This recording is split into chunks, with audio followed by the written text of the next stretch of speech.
The flickering bulb in the corner of the dim office cast longer shadows than expected, stretching fingers of darkness along the walls lined with dusty files and moldering case notes.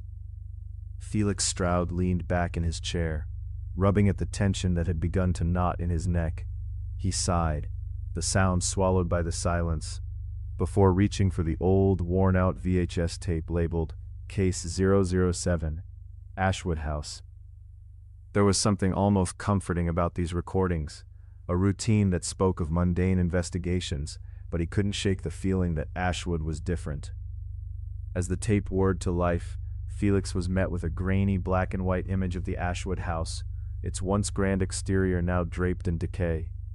He watched as the camera panned over the crumbling porch, the wood splintered and sagging under the weight of time. The faint creaking of the house seemed to echo through the static.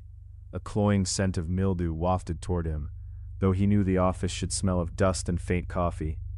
The investigators' voices echoed, discussing strange sightings, odd noises, and shadows flitting just outside the corners of their flashlights. With each subsequent viewing, Felix felt an unsettling sense of familiarity tugging at him, as if he was a character trapped within the screen, bothered by tiny details that nagged at his mind. He pressed play again, determined to dissect every nuance. This time it was the soft whisper of a wind that couldn't be there. It threaded through the muted dialogue, chilling his spine. The air suddenly thickened, growing heavy and stale, and Felix found himself glancing warily over his shoulder, seeking reassurance in the ordinary surroundings of his office. After the third viewing, an unsettling realization washed over him. The outline of a figure, stark against the doorway of Ashwood, shifted as the camera moved, just an instant too quick to be a trick of the light, but undeniably present. It was a dark silhouette that twisted in a way that felt unfathomable, a glimpse of something alive yet void of warmth. Felix's heart raced as he paused the tape, his eyes narrowing on the screen. He recoiled as if struck.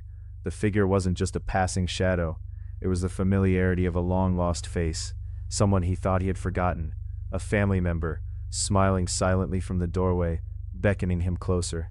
As the air grew chillier, he could almost hear the creak of the floorboards underfoot, echoing through the suffocating silence of his office. With trembling hands he turned the volume up. There it was, the distinct murmur of his name mingled in a jumble of ghostly whispers captured in the static. Felix felt his skin prickling, a visual of Ashwood House forming behind his eyelids, decay and darkness woven around memories he had buried deep. He lurched forward in his seat, pressing play once more. The familiar rhythm of the tape filled the room, but the shadows felt bolder now, reaching from the doorway with a deeper intent. Felix blinked hard, struggling to comprehend the spectral invitation as the figure stepped further into view. And then, the screen went blank. Stunned by the sudden silence, Felix sat in the darkened office, the abandoned whispers echoing in his mind. The candle he'd left burning flickered, in the chill that now gusted through the tiny space.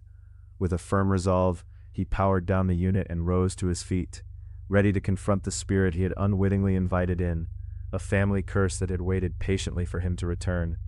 As he stepped toward the window, the storm clouds gathered ominously in the distance, flickers of lightning illuminating the night.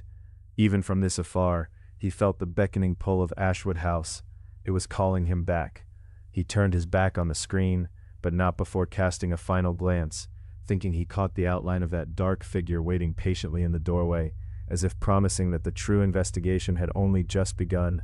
In that moment he understood, nothing is ever truly forgotten, and some shadows cling to memory like a second skin.